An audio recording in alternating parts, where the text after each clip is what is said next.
Saudi अरब की औरतें और उनकी जवान बेटियां फटकड़ी का आखिर क्या करती हैं, जानकर आपके होश उड़ जाएंगे। मेरा शोहर सऊदी अरब में नौकरी करता था और उसकी मालकिन हर रोज फटकड़ी मंगवाती थी और उसे तेल में मिलाकर रख देती। फिर रात होते ही वो फटकड़ी को अपने साथ कमरे में ले जाती। मुझे देखकर बड़ी हैरत होती। एक दिन रात जाने के लिए उसके कमरे में छुप गई और फिर उस औरत ने फटकड़ी अपनी। मेरा नाम साइमा है। शादी से पहले मैं एक गरीब फैमिली से ताल्लुक रखती थी। मैं गाँव की रहने वाली थी, लेकिन फिर भी मैंने सरकारी स्कूल में 10वीं क्लास तक की तालीम पाई हुई थी। मैं बहुत ज्यादा खूबसूरत तो नहीं थी, लेकिन बस मीडियम थी। मैं अपने घर में सबसे बड़ी बेटी थी, इसीलिए मेरे माँ बाप को मेरी शादी करने की बहुत जल्दी हो रही थी। वैसे भी गाँव में लड़कियों की जल्दी ही शादी कर दी जाती है। मेरे माँ बाप ने मेरे लिए अच्छा रिश्ता देखना तलाश किया। गाँव से ही मेरे लिए एक अच्छा सा रिश्ता आया। रिश्ता बहुत अच्छा था। लड़का रहने वाला तो गाँव का ही था, लेकिन उसकी नौकरी सऊदी अरब में लगी हुई थी और उसकी नौकरी बहुत ज्यादा अच्छी थी। मेरे घर वालों को ये रिश्ता बहुत पसंद आया था। लड़का पढ़ा लिखा भी था, तभी उसकी दूसरे मुल्क में नौकरी लगी हुई थी। मेरी भी यही चाहत थी कि मेरी शादी किसी पढ़े लिखे इंसान से हो। ये रिश्ता मिल जाने के बाद मेरी चाहत भी पूरी हो गई थी और मेरे घर वालों को रिश्ता बहुत पसंद आया था। मेरा होने वाला शौहर काफी सालों से ही सऊदी अरब में नौकरी कर रहा था। वो अपने घर में सबसे बड़ा बेटा था। उसके छोटे 3 बहन भाई थे, एक कबारा भाई और 2 छोटी बहनें थी। मेरे होने वाले शौहर के अब्बू का तो काफी सालों पहले ही इंतकाल हो चुका था, लेकिन माँ का साया अभी तक उन पर था। हमारा रिश्ता फोटो देखकर ही तय हो गया था। मेरी फोटो लड़के को दिखा दी गई थी और लड़के की फोटो मुझे दिखा दी गई थी। क्योंकि लड़का सऊदी अरब में नौकरी करता था, इसलिए वो बार बार यहाँ पर नहीं आ सकता था। लड़के वालों की शर्त यही थी कि हमारा बेटा शादी के टाइम पर ही पाकिस्तान वापस आएगा और मेरा ये रिश्ता मेरे पापा के जाने वाले दोस्त ने ही करवाया था। इसलिए मेरा होने वाला शौहर मेरे लिए बिल्कुल अनजान था। दोनों खानदानों की मर्जी से हमारा रिश्ता पक्का हो गया और कुछ ही दिन बाद हमारी शादी भी हो गई। हमारी शादी की पहली रात जब मेरे शौहर से मेरी मुलाकात हुई तो मुझे उनका रवैया मेरे साथ बहुत पसंद आया था। मेरा ससुराल भी बस ठीक ठाक ही था। ससुराल का घर तो थोड़ा छोटा था, लेकिन मेरे शौहर की कमाई अच्छी थी। इसीलिए मेरी माँ ने मुझे समझाया था कि घर से कुछ नहीं होता, लड़के की कमाई अच्छी होनी चाहिए। मैंने भी इस बात को एक्सेप्ट कर लिया था। शादी के 4 दिन बाद ही मेरे शौहर ने अपना सामान पैक करना शुरू कर दिया था, क्योंकि उनको सऊदी अरब वापस जाना था। और ये बात सुनकर मैं रोने लगी थी। अभी तो हमारी शादी को 3-4 दिन ही गुजरे थे और मेरे शौहर शुएब मुझे अकेला छोड़कर जा रहे थे। मैं उनके बिना यहाँ पर कैसे रहूंगी। हमने तो अभी तक एक दूसरे को ठीक तरह से जाना भी नहीं था। मैं अपनी जिंदगी अपने शौहर के साथ गुजारना चाहती थी। शादी से पहले मुझे ये बात तो पता थी कि शुएब काफी सालों से ही सऊदी अरब में नौकरी कर रहे हैं, लेकिन जब शादी के बाद वो 3-4 दिन बाद ही जाने लगे तो मेरे पैरों तले से जमीन निकल गई, क्योंकि मुझे तो ये पता ही नहीं था कि वो अचानक इतनी जल्दी सऊदी अरब जाने की तैयारी करने लगेंगे। मैंने सोचा था कि शायद वो 1-2 महीने यहाँ पर रुकेंगे, मुझे घुमाएंगे फिराएंगे, उनकी मेरे साथ अच्छी खासी बातचीत होगी, लेकिन ऐसा कुछ भी नहीं था। वो तो 3-4 दिन में ही यहाँ से जाने की तैयारी में लगे हुए थे। मैंने अपनी आंखों में आंसू भरकर शुएब से कहा भी था कि मैं यहाँ पर आपके बिना कैसे रहूंगी। मेरी बात सुनकर शुएब कहने लगे, मेरी मजबूरी है, वहाँ पर मेरी नौकरी लगी हुई है, मैं ज्यादा टाइम तक यहाँ पर नहीं रह सकता, वरना मेरी नौकरी खतरे में पड़ जाएगी। वैसे तो मैं यहाँ पर 2 महीने की छुट्टियों पर आया था, लेकिन कंपनी ने अचानक ही मेरी छुट्टियां कैंसिल करके मुझे वापस बुला लिया है। शायद वहाँ पर काम ज्यादा है, इसलिए बार बार मेरे पास वहाँ से फोन आ रहे हैं। ये सुनकर मेरी आंखें नम हो गई थी और मुझे गुस्सा भी आ रहा था इस बात पर कि मुझे किसी परदेसी इंसान से शादी ही नहीं करनी चाहिए थी। एक परदेसी इंसान से शादी करना बहुत ही मुश्किल काम है। इस बात का एहसास मुझे आज हो रहा था। शुएब ने अपना सामान पैक किया और मुझसे कहने लगे कि मैं थोड़ी देर के लिए बाजार जा रहा हूँ। जब वो घर वापस आए तो मैंने देखा कि वो लगभग 15-20 किलो फटकड़ी लेकर आए थे और मुझसे कहने लगे कि ये सारी फटकड़ी मेरे सामान में रख दो। इतनी सारी फटकड़ी देखकर मैं हैरान हो गई थी और मैंने कहा, आप वहाँ जाकर इसका क्या करेंगे? ये तो बहुत सारी फटकड़ी है, इसका भला आपको क्या काम है? और इससे आपके सामान का वजन भी बढ़ जाएगा और फिर अलग से फटकड़ी के पैसे भी भरने पड़ेंगे। क्या वहाँ भी हमारे इलाके की तरह गंदा पानी आता है जिसे साफ करने के लिए आप फटकड़ी लेकर जा रही हैं? मैंने अपने हिसाब से ही अपने शौहर को ये सारी बात बता दी थी, क्योंकि मेरी माँ हमेशा ही बर्तनों को साफ करने के लिए थोड़े से बर्तन में फटकड़ी डालकर बर्तन को घुमाकर निकाल लिया करती थी। हमारे एरिया में गंदा पानी आया करता था।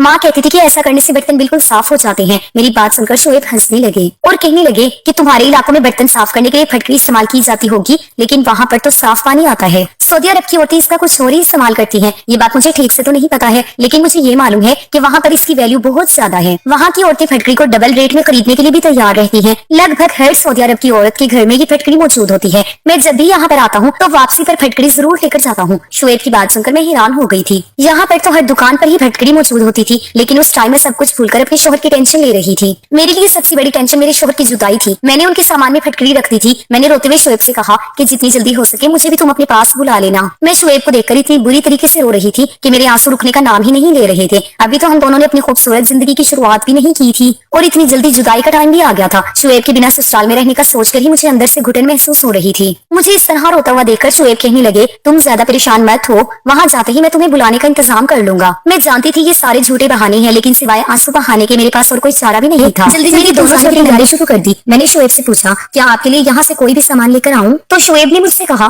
तुम मेरे लिए 20 किलो फटकड़ी लेकर आना। ये सुनकर मैं हैरान हो गई थी। अभी तो कुछ टाइम पहले ही शोएब 15-20 किलो फटकड़ी लेकर गए थे, अब फिर से 20 किलो फटकड़ी तो बहुत ज्यादा होती है। मेरा अपना सामान भी अच्छा खासा था, 20 किलो फटकड़ी रखने की वजह से मुझे बहुत ज्यादा वजन की वजह से पैसे चुकाने पड़े थे। और मैं सोचने लगी, पता नहीं इतनी सारी फटकड़ी का ये सऊदी अरब की औरतें क्या करती हैं। मेरे लिए इतना भारी सामान संभालना बहुत मुश्किल हो रहा था। कुछ घंटे के सफर के बाद मैं सऊदी अरब अपने शोहर के पास पहुंच गई थी, मगर एयरपोर्ट पर शोएब को देखकर मेरी खुशी की हद नहीं रही थी। मेरे शोहर ने मुझे देखते ही पहला सवाल यही पूछा कि तुम फटकड़ी लेकर आई हो या नहीं। उनकी ये बात सुनकर मेरा दिल टूट गया था। उन्हें मुझसे मिलने से ज्यादा फटकड़ी की फिक्र हो रही थी, जबकि मैं उनसे मिलने के लिए बहुत ज्यादा बेताब थी। मैंने खामोशी से फटकड़ी से भरा हुआ थैला निकालकर उनको दे दिया, लेकिन ना जाने वो फटकड़ी किसको देकर आ गए थे। वापसी पर उनके पास बहुत सारे पैसे थे। जब वो मुझे अपने फ्लैट पर लेकर गए थे, वो मुझे बहुत ज्यादा प्यार करने लगे और मुझसे बहुत अच्छे से पेश आ रहे थे। अब मुझे उनसे सवाल करने का मौका ही नहीं मिला और फिर बाद में मैं भूल गई थी कि वो फटकड़ी का आखिर करते क्या है। थोड़ी देर बाद जब बातों ही बातों में फटकड़ी का कोई जिक्र आया तो मैंने शोएब से पूछा कि आखिर आप फटकड़ी किसको देकर आए हो। मैं अपने शोहर की बातों में सब कुछ भूल गई थी। सच कहूँ तो मुझे यकीन ही नहीं हो रहा था कि मेरे शोहर ने मुझे अपने पास बुला लिया है। 2 महीने मैंने अपने शोहर के साथ बहुत ही अच्छे गुजारे थे। 2 महीने किस तरह से अपने शोहर के साथ हंसी खुशी गुजर गए थे मुझे पता ही नहीं चला, लेकिन 2 महीने पूरे होते ही मेरे शोहर मुझसे कहने लगे,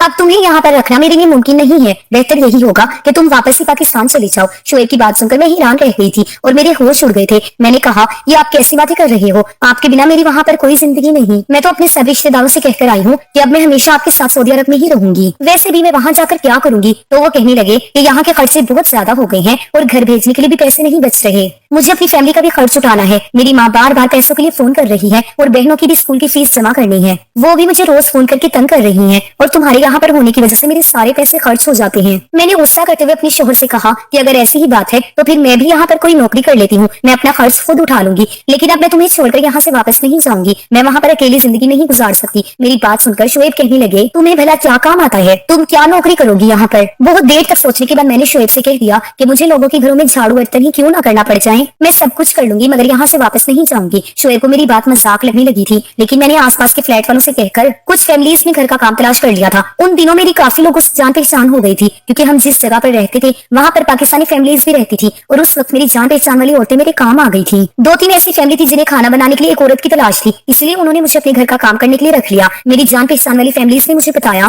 कि सऊदी अरब के लोग पाकिस्तानी लोगों के हाथ का खाना खाना बहुत पसंद करते हैं और सिर्फ पाकिस्तानी औरतों को ही खाना पकाने के लिए रखना उनके लिए सबसे पहली पसंद होता है। मुझे 3-4 घरों में एक साथ काम करने का मौका मिल गया था। मैं इस बात से बहुत खुश थी और मेरी खुशी की कोई हद नहीं रही थी। किसी के घर मुझे सिर्फ खाना पकाने की नौकरी मिल गई थी तो किसी के घर सिर्फ झाड़ू बर्तन करने की नौकरी मिली थी। मुझे काम करने के अच्छे खासे पैसे मिल रहे थे जिससे मैं आसानी से शोएब के साथ रह सकती थी। खाना पकाना तो मैं पहले से ही जानती थी, क्योंकि कुकिंग में तो मैं शादी से पहले ही बिल्कुल एक्सपर्ट थी। मैं यूट्यूब पर देख देख कर तरह तरह के खाने बनाती रहती थी और अब यही बात मेरे काम आने वाली थी। रात को जब शोएब घर पर लौटे और मैंने उन्हें बताया कि मुझे आस पड़ोस के घरों में खाना बनाने की और साफ सफाई करने की नौकरी मिल गई है और उन लोगों ने मुझे अपने काम पर भी रख लिया है, ये बात सुनकर मेरे शोहर हैरान रह गए थे और कहने लगे, तुमने सच में ही काम ढूंढ लिया, लेकिन मैं तुम्हें दूसरों के घर जाकर काम करने की इजाजत नहीं दे सकता। शोएब ने मेरी सारी खुशी खाक में मिला दी थी, लेकिन मैं इतनी आसानी से हार मानने वाली नहीं थी। शोएब की बात सुनकर मैं जोर जोर से रोने लगी। मेरे आंसुओं ने शोएब के दिल को मोम कर दिया था। अब खुद भी वो मेरे बिना नहीं रहना चाहते थे। मैं अच्छी तरह से जानती थी कि मेरी नंदे ही मेरे शोहर को बहका रही हैं, मुझे वापस पाकिस्तान बुलाने के लिए उन पर डोरे डाल रही हैं और मजबूर होकर ही वो मुझे वापस भेजना चाह रहे थे,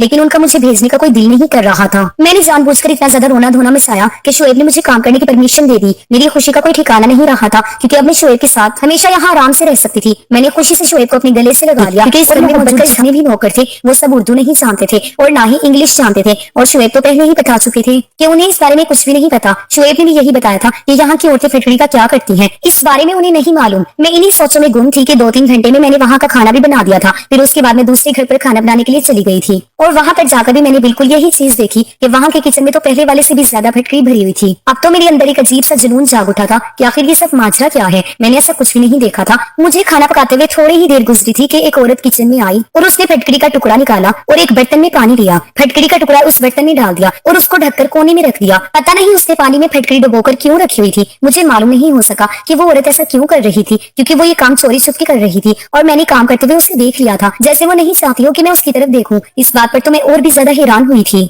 खैर मेरा पहला दिन था और बहुत अच्छा गुजरा था। मैं सारे ही घरों में खाना बनाकर और साफ सफाई करके 6-7 घंटे में फ्री हो गई थी और शोएब के घर लौटने से पहले ही मैं घर चली गई थी। खाना पकाने का तो मुझे हमेशा से ही शौक था, इसलिए ये काम मुझे बिल्कुल भी भारी मालूम नहीं हो रहा था। शाम को जब शोएब घर आए तो उन्होंने मुझसे ढेरों सवाल पूछे, तो मैंने उन्हें दिलासा दिया कि काम बहुत अच्छा है और मुझे यहाँ पर किसी तरह की भी कोई तकलीफ नहीं। आप चाहो तो मेरी सारी सैलरी अपने घर पर भेज सकते हैं, मुझे बस आपका साथ चाहिए। मैं आपके साथ कैसे भी यहाँ पर गुजारा कर लूंगी। मेरी बात पर मेरे शोहर मुस्कुराने लगे थे। आखिर ये सब मैं उनके साथ रहने के लिए ही तो कर रही हूँ। शोएब रात के खाने के बाद मुझे घुमाने के लिए बाहर ले गए। जब से मैं सऊदी अरब आई थी तब से पहली बार वो मुझे बाहर लेकर गए थे। उनके साथ बाहर घूमने में मुझे बहुत सुकून मिल रहा था, वरना अब तक तो मेरे सर पर यही टेंशन थी कि कहीं मेरे शोहर मुझे यहाँ से वापस न भेज दे। शोएब मुझे अपने साथ एक बड़े से मॉल में शॉपिंग करवाने के लिए लेकर गए। इस रंगीन दुनिया में पहुंचकर मैं खो सी गई थी। मॉल में बड़ी बड़ी सोने की दुकान थी और यहाँ पर तो हर औरत ढेर सारा सोना पहने हुए थी। मैंने कभी किसी औरत को खुलेआम इतना सोना पहने हुए नहीं देखा था। मैंने अब तक यही समझा था कि शायद सऊदी अरब में तो बड़े बड़े घरों के अलावा कुछ नहीं है, लेकिन यहाँ पर तो लोगों ने कुछ ज्यादा ही तरक्की कर ली थी। और आज पहली बार मैंने यहाँ का माहौल देखा था। हमने खूब सारी शॉपिंग की और मेरे शोहर ने मुझे वहाँ की आइसक्रीम भी खिलाई थी।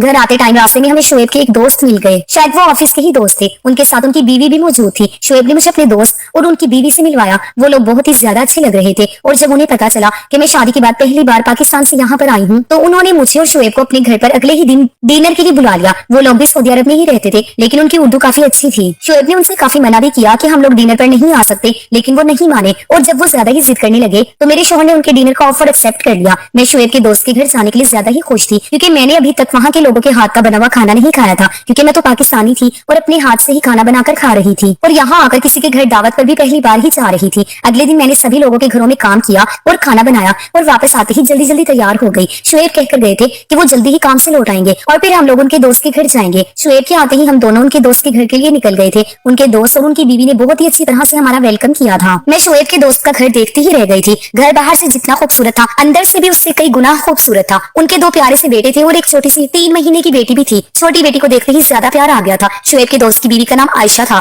वो किचन में खाने की तैयारी कर रही थी। मैं भी उन्हीं के पास जाकर खड़ी हो गई। मुझे देखकर वो मुस्कुराकर कहने लगी कि भाभी आप बैठ जाओ, मैं बस खाना तैयार करके आपके पास आती हूँ। मैंने उनकी बात को इग्नोर करते हुए कहा कि मैं आपकी मदद करवा देती हूँ और फिर मैंने उनकी मदद करवाना शुरू कर दी और तभी मेरी नजर आयशा भाभी के किचन पर रखी हुई फटकड़ी पर पड़ी। उन्होंने भी फटकड़ी को एक डब्बे में रखा हुआ था। डब्बा ट्रांसपेरेंट था, इसी वजह से मुझे उसके अंदर की फटकड़ी ठीक से दिखाई दे रही थी। एक बार फिर से मेरे दिल में यही सवाल उठा कि आखिर ये सऊदी अरब की औरतें फटकड़ी का क्या करती हैं। मैंने सोचा कि मैं इस फटकड़ी का राज आयशा से पूछ लेती हूँ, मगर आयशा से पूछने में मुझे थोड़ी झिझक महसूस हो रही थी, क्योंकि जिस घर में मैं काम किया करती थी वहाँ की मालकिन ने छुपाने के अंदाज में फटकड़ी को पानी में डालकर रखा था। पता नहीं इसके पीछे कौन सी बात हो सकती है। आयशा का ध्यान तो खाना बनाने में लगा हुआ था। अब मुझसे रहा नहीं गया तो मैंने उनसे पूछ ही लिया कि ये फटकड़ी यहाँ पर क्यों रखी हुई है। आखिर आप लोग इतनी सारी फटकड़ी का क्या करते हैं? हमारे यहाँ तो फटकड़ी इतनी ज्यादा तादाद में किचन में नहीं रखी जाती। मेरी ये बात सुनते ही आयशा किया जाता था यहाँ पर शोएब ने कहा कि चलो मैं ही तुम्हें पता करके इस बारे में बताता हूँ कि आखिर यहाँ की औरतें फटकड़ी के साथ क्या करती हैं और इसके पीछे क्या राज है। ऐसा ऐसा दिन गुजर रहे थे। मेरा काम बहुत ही अच्छी तरह से जम गया था। मुझे वहाँ के घरों में खाना पकाने की आदत सी हो गई थी। मेरे माँ बाप की मुझसे हर दूसरे तीसरे दिन फोन पर बात होती रहती थी। जब से मैं शोएब के पास आई थी मेरी माँ को बहुत सुकून हो गया था। मैंने अपनी माँ से कई बार फटकड़ी के बारे में बहुत सारे सवाल पूछे थे। कहीं मेरी माँ को फटकड़ी के बारे में कुछ पता हो, लेकिन मेरी माँ को भी ज्यादा जानकारी नहीं थी। ये बात मेरे लिए बहुत ही ज्यादा हैरान कर देने वाली थी। मैं यहाँ आकर पूरी तरह से सेट हो गई थी। अब मुझे पाकिस्तान वापस जाने की कोई फिक्र नहीं रही थी। मेरा काम बहुत ही अच्छा चल रहा था। मेरे शोहर और मैं यहाँ पर खूब कमाई कर रहे थे। जिन लोगों के घरों में मैं काम किया करती थी वो लोग भी मेरा बहुत ख्याल रखते थे। मेरे खाने की बहुत तारीफ होती थी और जिनके घरों में मैं सफाई किया करती थी वहाँ पर मेरी सफाई की भी खूब तारीफ की जाती थी, क्योंकि मैं बहुत ही सलीके से काम करती थी। खाना भी मुझे बहुत ज्यादा नहीं बनाना होता था। 2-3 टाइप की डिशेस थोड़ी थोड़ी मिकदार में बनानी होती थी। कुछ दिन गुजरे कि एक दिन शोएब ऑफिस से घर आए तो मुझसे कहने लगे मेरे लिए अपने हाथ की बहुत अच्छी सी चाय बना दो। आज शोएब का मूड बहुत अच्छा लग रहा था। वो फ्रेश लग रहे थे। मैंने अपने शोहर से कहा कि आज आपको ऐसी कौन सी खुशी मिल गई है जिसकी वजह से आप बड़े खुश लग रहे हो। शोएब ने कहा कि मैं तुम्हारी परेशानी का हल लेकर आया हूँ। आज तुम जल्दी से मेरे लिए चाय बनाकर फुर्सत से मेरे पास आकर बैठ जाओ। आज मैं तुम्हारी परेशानी खत्म करने वाला हूँ और तुम्हें फटकड़ी का राज बताता हूँ। मुझे फटकड़ी के राज के बारे में पता चल गया है। मैं फटकड़ी का राज जानने के लिए बहुत ज्यादा एक्साइटेड थी, इसलिए मैंने जल्दी से अपने शोहर के लिए चाय बनाई और सारे काम से फ्री होकर उनके पास आराम से जाकर बैठ गई। शोएब ने मुझे बताया सऊदी अरब की औरतें ये नहीं चाहती हैं कि ये राज कभी किसी को पता चले, क्योंकि फटकड़ी का ये इस्तेमाल उनके पुराने जमाने से चला आ रहा है और वो इसे अपने तक ही रखना चाहते हैं। इसीलिए आयशा भाभी ने भी तुम्हें इस बारे में कुछ नहीं बताया था। शोएब की बात सुनकर मुझे बहुत ही ज्यादा खुशी होने लगी थी कि आखिर इस फटकड़ी से ऐसा भी क्या किया जा सकता है जो इस कदर छुपाने वाली बात है। शोएब कहने लगे कि हर जगह की अपने अपने अलग रस्म रिवाज होते हैं, इसी तरह हर जगह के अपने अपने अलग अलग टोटके और इलाज होते हैं। तुम भी जब से यहाँ आई हो तो तुमने बहुत सारी चीजें ऐसी देखी हैं जो पाकिस्तान में नहीं होती और जो चीज पाक में होती है वो यहाँ पर नहीं होती। इसी तरह फटकड़ी का जो इस्तेमाल पाकिस्तान में किया जाता है वो बिल्कुल ही अलग الگ ہے جبکہ سعودی عرب کی عورتیں اس سے بالکل الگ طرح کا فائدہ حاصل کرتی ہیں جو بہت حیران کر دینے والی ہے۔ میں شعیب کی باتوں کو بہت دھیان سے سن رہی تھی۔ شعیب نے بتایا کہ اگر پاکستانی عورتوں کو اس کے بارے میں جانکاری ہو گئی تو ہر گھر میں ڈھیر ڈھیر ساری پھٹکریاں نظر آئیں گی۔ میں نے اپنے شوہر کو گھور کر دیکھا اور کہا کہ اب بتا بھی دو۔ میری بات سن کر شعیب نے مجھے ایک ایسا راز بتایا جسے سن کر میں چونک گئی تھی۔ 24 سال کی زندگی میں نے آج تک پھٹکڑی کا ایسا استعمال نہیں سنا تھا۔ میں نے حیرانی سے شعیب سے پوچھا کیا آپ سچ کہہ رہے ہیں؟ شعیب کہنے لگے ہاں بالکل یہی بات ہے، میں نے اپنے سعودی عرب میں رہنے والی بہت قریبی دوست سے اس بارے میں پتہ کیا ہے اور اس نے ہی مجھے یہ پھٹکڑی کا راز بتایا ہے۔ میرا یہ دوست وہی ہے جسے میں پاکستان سے